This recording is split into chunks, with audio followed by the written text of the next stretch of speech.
নমস্কাৰ মৰমৰ ছাত্ৰ ছাত্ৰীসকল, মোৰ ইউটিউব চেনেলৰ অন্য এটা ভিডিঅ'লৈ তোমালোক সকলোকে স্বাগতম জনাইছোঁ।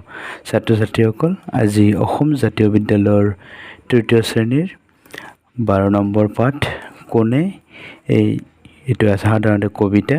এই কবিতাটো পঢ়োৱাৰ লগতে প্ৰশ্ন উত্তৰসমূহ আগবঢ়াবলৈ বিচাৰিছোঁ। গতিকে ছাত্ৰ ছাত্ৰীসকল, তোমালোকে ভিডিঅ'টো অকণো স্কিপ নকৰি প্ৰথমৰ পৰা শেষলৈকে চাই যাবা। প্ৰথমতে কবিতাটো পঢ়াই দিছোঁ। কোনে। ঘৰবোৰ হেনো সাজে মিস্ত্ৰীয়ে, আৰু সাজে মেজ চকী। কোনে বাৰু সাজে ধুনীয়া আকাশ, দিয়ে তাত তৰা আঁকি। মোৰ চোলাবোৰ বজাৰৰ পৰা আনি দিয়ে দেউতাই, ফুলবোৰে বাৰু ৰঙা নীলা এই চোলাবোৰ ক'ত পায়। আকাশ গৰুতা খনিকৰজন কেতিয়াবা পালে চিনি, তেওঁকে সুধিম ইমান ফুলক কোনে দিয়ে চোলা কিনি। এই কবিতাটোৰ কবি হ'ল নৱকান্ত বৰুৱা। ছাত্ৰ ছাত্ৰীসকল, এই কবিতাটো তোমালোকে ঘৰত ধুনীয়াকৈ পঢ়িবা, কবিতাটো মুখস্থ কৰিবলৈ যত্ন কৰিবা। এতিয়া আহিছোঁ কবিতাৰ প্ৰশ্ন উত্তৰসমূহ। প্ৰথমতে আছে অৰ্থৰ লগত চিনাকি হোৱা, এইবিলাকো তোমালোকে ধুনীয়াকৈ পঢ়িবা। ধুনীয়া, ধুনীয়া মানে শুৱনি। খনিকৰ, খনিকৰ মানে কাঠ, শিল, মাটি আদিৰে মূৰ্তি আদি গঢ়োতা। গঢ়োতা মানে যিজনে নিৰ্মাণ কৰে বা গঢ় দিয়ে। এতিয়া 1 নম্বৰত আছে প্ৰথমে কোৱা তাৰপিছত লিখা। ক নম্বৰ, কোনে কবিতাটিত মিস্ত্ৰীয়ে ঘৰ সজাৰ লগতে আৰু কি কি সাজে বুলি কৈছে। উত্তৰ লিখিবা। মিস্ত্ৰীয়ে ঘৰ সজাৰ লগতে আৰু মেজ চকী সাজে বুলি কৈছে। তাৰপিছত খ নম্বৰত আছে আকাশত তৰাৰ বাহিৰে আৰু কি কি থাকে বাৰু। উত্তৰ, আকাশত তৰাৰ বাহিৰে আৰু জোন, বেলি, ধূমকেতু, উল্কা আদি থাকে। গ নম্বৰ প্ৰশ্ন, কবিতাটিত ৰঙা আৰু নীলা এই দুবিধ ৰঙৰ কথা উল্লেখ আছে, তুমি আৰু কি কি ৰঙৰ নাম জানা লিখা। উত্তৰ, সেউজীয়া, হালধীয়া, কলা, বগা, মুগা, বেগুনীয়া, সুমথিৰা আদি। এতিয়া 2 নম্বৰত আছে বুজা আৰু লিখা। প্ৰথমটো দিয়া আছে মেজ আৰু চকী, মেজ চকী, ৰঙা আৰু নীলা, ৰঙা নীলা। গতিকে দিন আৰু ৰাতি, এইটো হ'ব দিন ৰাতি। ঘৰ আৰু দুৱাৰ, ঘৰ দুৱাৰ। পেহা আৰু পেহী, পেহা পেহী। তাৰপিছত 3 নম্বৰত আছে বাক্য ৰচনা কৰা। প্ৰথমটো আছে আকাশ, আকাশেৰে বাক্য ৰচনা কৰিলে তোমালোকে এনেদৰে কৰিব পাৰা। আকাশখন দেখিবলৈ ধুনীয়া। তাৰপিছতো আছে ফুল, আমাৰ ঘৰত এখন ফুলৰ বাগিচা আছে। তাৰপিছত তৰা, ৰাতি আকাশত তৰা ওলায়। তাৰপিছত আছে বজাৰ, ৰাহুলে প্ৰতিদিনে সন্ধিয়া বজাৰলৈ যায়। এতিয়া 4 নম্বৰত আছে একে অৰ্থ বুজোৱা শব্দবোৰ মিলাই লিখা। ইয়াতে বাওঁফালে আছে আকাশ, বজাৰ, চোলা, ফুল। তাৰপিছত সোঁফালে আছে পুষ্প, কামিজ, গগন, হাত। এইবিলাক আমি মিলাই লিখিব লাগিব। ইয়াতে প্ৰথমটো দিয়া আছে আকাশ, গগন। তাৰপিছত কি আছে বজাৰ, বজাৰৰ লগত কি মিলিব হাত, চোলা, কামিজ, ফুল, পুষ্প।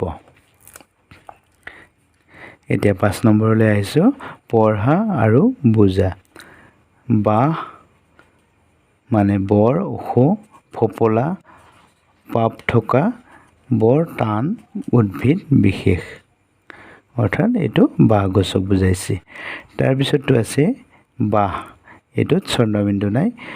এইটো বাঁহ মানে নীৰ বা চৰাই, মৌ আদিৰ থকা যতন, অৰ্থাৎ চৰাইৰ যিটো খৰ সেইটোক বাঁহ বুলি কয়। তাৰপিছতটো আছে গড়, ইয়াতে চন্দ্ৰবিন্দু আছে এইটো গড় মানে এবিধ জন্তু আমি যেটো জন্তু বুলি কওঁ গড় নামৰ জন্তুবিধ যে আছে এইটোৰ কথা হৈছে তাৰপিছতটো আছে গড় এইটোত চন্দ্ৰবিন্দু নাই এইটো গড় মানে মাটিৰ ওখ ঢাপ আছে বাৰী এইটোত চন্দ্ৰবিন্দু আছে এইটো বাৰী মানে বিধৱা তাৰপিছত এইটো বাৰী আছে এইটোত চন্দ্ৰবিন্দু নাই গতিকে এইটো হ'ব গছ গছনি থকা ঠাই তাৰপিছতটো আছে এইটো ৰধস্বীকাৰ এইটো বাৰী মানে এইটো পানী এতিয়া প্ৰথম শতকাৰে চা এইটো চা বুলি কয় চা মানে চোৱা আমি যে কওঁ এইপিনে চোৱা সেইটো তাৰপিছতটো আছে দ্বিতীয় শ্বট আকাৰ চন্দ্ৰবিন্দু এইটো চা মানে হ'ল ছায়া আমাৰ যে মানুহৰ বা জীৱ জন্তু যিকোনো সকলোৰে ছায়া থাকে সেইটোকে চা বুলি কয় তাৰপিছত 6 নম্বৰত আছে পঢ়া বুজা আৰু লিখা মাটিৰ পাত্ৰ গৰুটাজন কুমাৰ ইয়াৰে এই সোঁফালে বাকচৰ পৰা আমি শব্দবোৰ ইয়াতে খালী ঠাইত লিখিম খ নম্বৰত আছে ঘৰ চকী মেজ গৰুটাজন এইটো হ'ব মিস্ত্ৰী কাঁহৰ বাচন গৰুটাজন কোহাৰ খ নম্বৰত আছে দা কটাৰী গৰুটাজন এইটো হ'ব কমাৰ 9 নম্বৰ সোণৰ অলংকাৰ গৰুটাজন এইটো হ'ব সোণাৰী প্ৰথম 6 নম্বৰ কাপোৰ চিলাই জীৱিকা নিৰ্বাহ কৰোতাজন এইটো হ'ব দৰ্জি তাৰপিছত 7 নম্বৰত আছে পঢ়া আৰু বুজা এইবিলাক ঘৰটো ঘৰখন ঘৰবোৰ ফুলপা ফুলথোপা ফুলবোৰ ছোৱালীজনী ছোৱালীজাক শিক্ষক গৰাকী শিক্ষক বৃন্দ তাৰমানে ইয়াতে এক বচনৰ পৰা বহু বচন বুজাইছে এতিয়া 8 নম্বৰত আছে ভাবা আৰু উত্তৰ উলিওৱা ক নম্বৰ পেট ডাঙৰ মুখ সৰু গিলি থয় মানুহ গৰু এইটো কি হ'ব পেটটো ডাঙৰ কিন্তু মুখখন সৰু গিলি থয় মানুহ গৰু এইটো হ'ব ঘৰ খ নম্বৰ চাৰিটাকৈ ভৰি মোৰ হাত হলে দুখন আনুক মই কোলাত লওঁ যিমানেই হোক ওজন এইটো হ'ব চকী তাৰপিছত গ নম্বৰ এক মোন চুপাৰী গণিব নোৱাৰে বেপাৰী এইটো হ'ব তৰা মৰমৰ ছাত্ৰ ছাত্ৰীসকল